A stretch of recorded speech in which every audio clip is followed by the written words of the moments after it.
Hola, soy Xavier Arriarán del Pensamiento Positivo y vamos con la cuarta y última entrega de Las mentiras de la crisis, basado en Lo que no quieren que sepas de Emilio José. Sigamos con la manipulación. España tiene muchos empleados públicos. Los datos vuelven a desmentir la propaganda. En España trabajan en los servicios públicos un 10% de la población, en la Unión Europea un 15% y en Suecia, por ejemplo, casi un 25%. No confundamos funcionarios con cargos políticos y asesores de libre designación, a dedo. Se está atacando el honor de los funcionarios públicos como una táctica para colonizar y privatizar las administraciones públicas por intereses privados que quieren colocar a sus redes clientelares y familiares. Son los salarios de estos sujetos enchufados y colocados a dedo, que superan en un 35% los salarios medios de los funcionarios, lo que sale caro, lo que sale muy caro. Cuando se habla de la mayor rentabilidad de las empresas privatizadas, olvidamos que es una rentabilidad obtenida a costa de los derechos laborales y sociales de trabajadores y usuarios, y que únicamente supone un trasvase de beneficios de todos los ciudadanos a una minoría. Es el Estado, todos los ciudadanos, todos nosotros, el que ha asumido los riesgos y los costes de la inversión de estas empresas de infraestructuras, siendo luego una minoría que no ha soportado ningún tipo de riesgo quien salga favorecida con la privatización de empresas rentables y saneadas a precio de saldo. Es tan meridianamente claro que basta ver a las viejas glorias, los primeros espadas de la política, en sus retiros dorados, y nunca mejor dicho, eminencias como Martín Villa, Felipe González, Narcís Serra, Eduardo Zaplana, Ángela Cebes, José María Aznar y una lista inacabable, ver cómo terminan de asesores en los consejos de administración de las empresas que ellos privatizaron, o en las empresas que compraron o tenían intereses en las empresas que ellos privatizaron. Quizá como pago a los servicios prestados. Las privatizaciones han favorecido la aparición de grandes monopolios privados, con la consecuente situación de dependencia, subidas de precios, la destrucción del tejido productivo local, deslocalización de industrias, pérdida de ingresos públicos y el aumento del desempleo. Por ejemplo, por cada empleo precario creado en una gran superficie, se destruyen 5 empleos estables en el pequeño comercio. Además, el monopolio favorece los abusos de poder por parte de las grandes empresas, como que del agricultor al consumidor los precios de los productos se eleven un 400%, pudiendo incluso llegar al 1000%, o que más del 60% del beneficio del precio de los productos se lo queden las grandes superficies. En el caso de España podemos ver cómo con las privatizaciones estamos sufriendo los precios de la gasolina, del gas, de la electricidad, que ha subido un 80% en los últimos 7 años y va a subir con la nueva reforma otro 25%, y de las telecomunicaciones, cuyas tarifas más que duplican la media europea, los precios, decimos, más costosos y los servicios de peor calidad de Europa. Los empleados públicos son poco productivos, solo la iniciativa privada fomenta el crecimiento. Falso. España tiene más empresarios y autónomos, un 10,64% de la población, que el promedio europeo, un 9,78%. En los países más competitivos y eficientes que España, el número de empleados públicos dobla y triplica de empresarios. En Dinamarca un 26%, en Finlandia un 19% o en Suecia un 25%.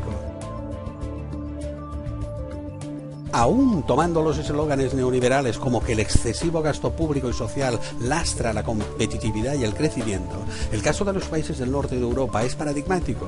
Por ejemplo, Suecia tiene un gasto público cercano al 53%, Dinamarca al 58% o Francia al 57%. En cambio, España no llega al 44%. Los datos muestran que a mayor gasto público, mayor competitividad y crecimiento. El gasto público es esencial en las economías más desarrolladas. De él dependen la inversión en educación, sanidad, telecomunicaciones, energía, creación de empleo, ciencia, I+D, infraestructuras, etc., que de otra forma serían imposibles. Un cuerpo de bomberos privado, ¿a cuánto debería cobrar un incendio para que fuese rentable todo el año? Además del gasto público dependen el 50% de los empleos creados en el mundo. Cada empleo creado en el sector público posibilita, por su efecto multiplicador, la creación de 2 empleos en el sector privado. Otra, el gasto social en España es excesivo. pues en comparación con el resto de países de nuestro entorno es notablemente inferior. España un 21%, la media de la Unión Europea un 27% y en Suecia, por ejemplo, un 30%. España gasta 5.526 euros por persona en la protección social y la calidad de vida de sus habitantes. Esto es 1.938 euros menos que el promedio de los países de la Unión Europea y 3.500 euros menos que en Suecia. Es evidente que España tiene abandonada y desatendida su población. Algunos podrían argumentar que tenemos un menor gasto social porque somos menos ricos, pero otra vez no es así. España tiene un Producto Interior Bruto per cápita que alcanza el 93% del promedio de la Unión Europea y, sin embargo, su gasto social no llega al 74% de promedio de la Unión Europea. Si gastáramos esos 21 puntos más, alrededor de 66.000 millones, podríamos crear muchísimo empleo. El gasto sanitario público español no es tampoco excesivo, un 5,7% del Producto Interior Bruto, y se encuentra por debajo de la media europea, un 7,8%, y muy por debajo del gasto sanitario del sistema privado estadounidense, que es el que se quiere implantar en nuestro país, que prácticamente dobla nuestro gasto y con unos niveles de eficiencia y salud muy bajos. Ahí nos quieren llevar. También el gasto público en educación se encuentra por debajo de la Unión Europea. En España invertimos un 4,3% del Producto Interior Bruto y en la media europea es un 5,1% o en Suecia un 6,8%. Madrid invierte solo un 2,5%. Y no hay que confundir gasto con inversión. Decimos inversión porque por cada euro invertido en educación, España recibe un beneficio de 2 euros y para el conjunto de la OCDE este beneficio se eleva a 4 euros.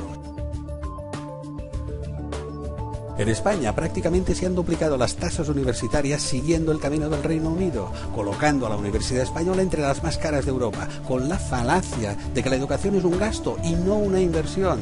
La intención es favorecer el negocio bancario con los créditos a los estudiantes. Más deuda. Sin embargo, en otros países europeos como Dinamarca, Finlandia, Islandia, Noruega, Suecia, República Checa, Austria, Escocia, Alemania y Francia, los estudios son gratuitos o tienen un amplio acceso a las becas de estudio y manutención. Es importante destacar la relación entre gasto social y exclusión social y entre exclusión social y fracaso escolar.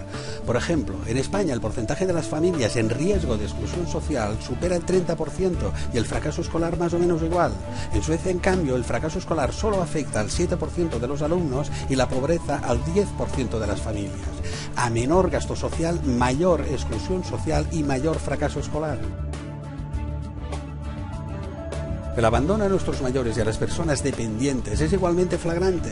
En España, solo el 2% de este colectivo tiene atención domiciliaria. En Europa, la media es del 18% y en Suecia, el 23% de estas personas. Asimismo, la mayoría de las residencias de ancianos son privadas encauzadas al beneficio monetario, con la consiguiente merma en la calidad asistencial y con un coste muy elevado, prohibitivo para personas con una pensión que ronda los 600-700 euros. Otro argumento que cae por su propio peso es el excesivo gasto en pensiones, que en España se encuentra en el 7,9% del Producto Interior Bruto, mientras en la media europea alcanza el 9,5%. Y esto obliga a la baja cuantía de las pensiones españolas que mantienen en la pobreza a un 25% de los ancianos, más del doble de la media europea. La importancia de las pensiones es vital, sin ellas el 68% de nuestros ancianos sería pobre. Y para finalizar, recuerda que la función más importante de un gobierno, independientemente de su ideología, es la elaboración de los presupuestos, de dónde se coge el dinero y en qué se utiliza, la administración del dinero de todos. Y en el caso de los países europeos, pero en el resto exactamente igual. En Latinoamérica basta cambiar BCE por FMI. Pues en todos los países estamos sometidos a políticas económicas y fiscales que vienen determinadas por organismos no elegidos por los ciudadanos. Dictaduras, de hecho, cuyo poder emana de las élites financieras. Mantenemos una ficción democrática, votando cada 4 años, pero no elegimos a quienes gobiernan realmente, a quienes están detrás de la farsa, de la estafa de la crisis. Tomar conciencia de sus mentiras es el primer paso en el camino a la solución. No colaborar con el engaño es primordial para deslegitimizar la trama de corrupción financiera y política que nos está llevando hacia el abismo. O despertamos, o las futuras generaciones ya no conocerán la libertad y la justicia. Y con esto doy por concluida la serie. Ahora me voy. Soy Xavier Arriarán del Pensamiento Positivo, tú no, y a ser buenos.